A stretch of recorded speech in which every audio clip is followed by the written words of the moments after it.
Hey everybody, and welcome back to another book review. So this book I read accidentally instead of the book that we're supposed to be reading for book club this week.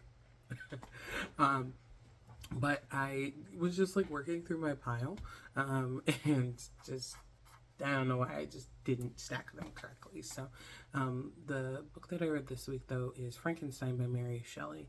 And this is the first time I've done the whole book. I've had part of the book read before, but this was the first time I actually got through it.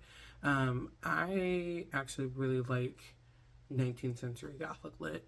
I just haven't read a lot of 19th century Gothic lit, so there is a lot of 19th century Gothic lit in my book pile. Some of it is easier for me to get through than others, and of course with the recent conversion by a couple people of myself to audiobooks at least part of the time, especially because I have very long drives to school. I decided to kind of double team on this one as well, which was super helpful because it's not actually a very long book. I think it's only I think it honestly, if I had like sat and like read cover to cover, it would have only taken me about a day, but you know, obviously stopping in the middle and everything. But I really liked it. I really liked the concept of the story, and now that I've actually like read it all the way through, I'm just like, I need to like find a variation of the movie that I can tolerably watch.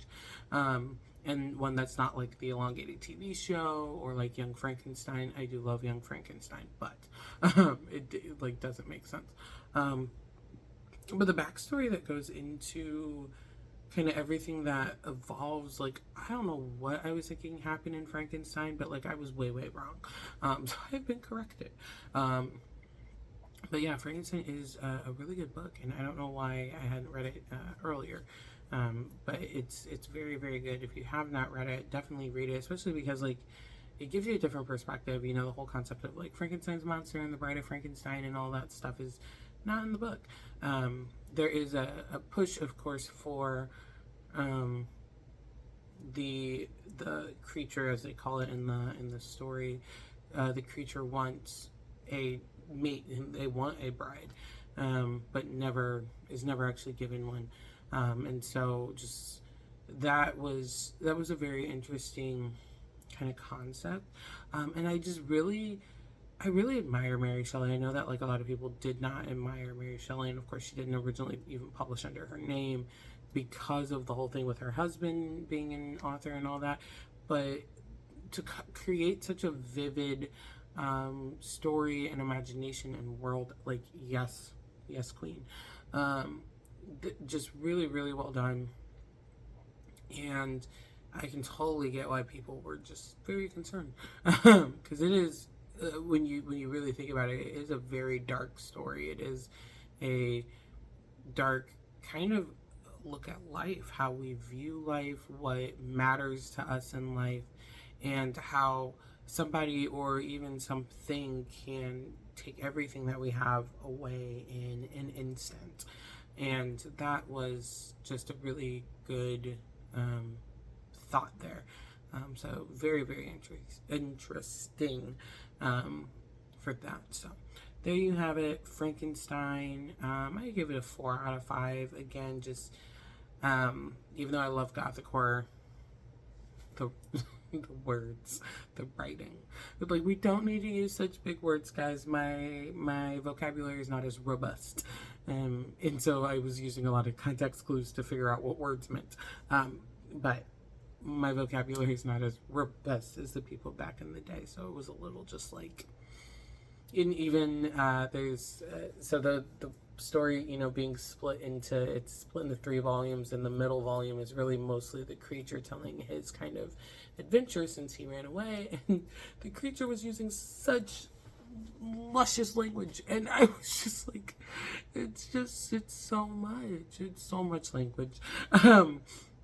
Like, like, would a creature who just learned to speak suddenly know all these very fancy words, So that's kind of the hard part about that. So that's why we give it a 4 and not a 5.